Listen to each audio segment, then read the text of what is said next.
আসসালামু আলাইকুম, welcome to লতিফেস kitchen. কেমন আছেন আপনারা সবাই? আশা করি অনেক ভালো আছেন। আমি দোয়া করি আপনারা ভালো থাকেন। আমি ইনশাল্লাহ আপনাদের দোয়ায় আল্লাহ পাকের অশেষ কৃপায় ভালো আছি, আলহামদুলিল্লাহ।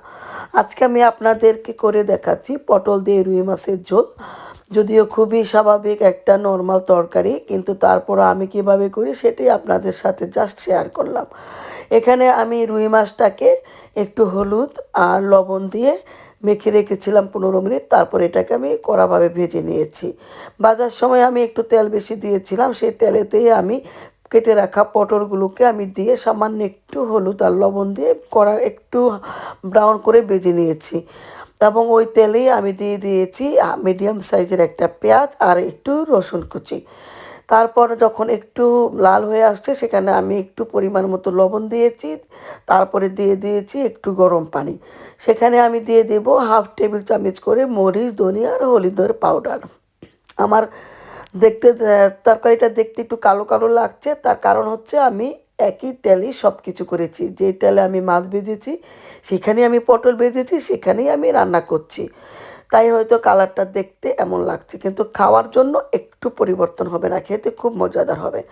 আমি যখন মশলাটা একটু কষে গেছে সামান্য একটু ধনিয়া পাতা দিয়েছিলাম, কারণ ওই ধনিয়া পাতাটা গ্রেভিতে দিলে ওই গ্রেভিটা খেতে খুব মজা হয়, সুন্দর একটা ঘ্রাণও আসে।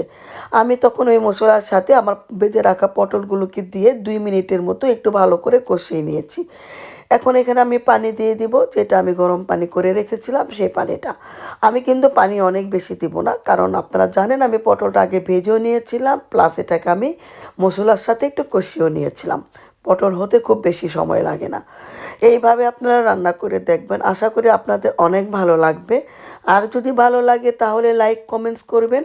আপনারা কিভাবে রান্না করেন সেটাও আমাকে জানাবেন। আর ফ্যামিলি ফ্রেন্ডদের সাথে শেয়ার করতে ভুলবেন না।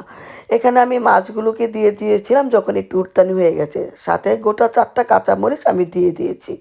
যখন একটু হয়ে আসছে তখন আমি আবার একটু ধনিয়া কুচি দিয়ে দিয়েছি, দিয়ে আমি জাস্ট 2 মিনিটের মতো ঢেকে রাখবো গ্রানটা সুন্দর মতো হওয়ার জন্য। এখন আমি একটু লবণটা চেক করে নিব। তাই লবণ চেক করে মনে হলো যে আমার স্বাদ মতো হয়নি, আর একটু লবণ লাগবে, তাই আমি এখানে আর একটু লবণ মিক্স করে দেব।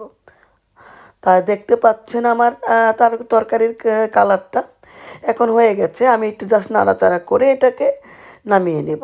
আমি আপনাদেরকে একটা ডিশে নামিয়ে দেখাচ্ছি দেখতে কেমন লাগছে। দেখতে পাচ্ছেন দেখতে কেমন লাগছে? আলহামদুলিল্লাহ, দেখতে অনেক ভালো হয়েছে, খেতেও অনেক মজা হয়েছে। এভাবে করে দেখবেন। ভালো থাকবেন। আসসালামু আলাইকুম।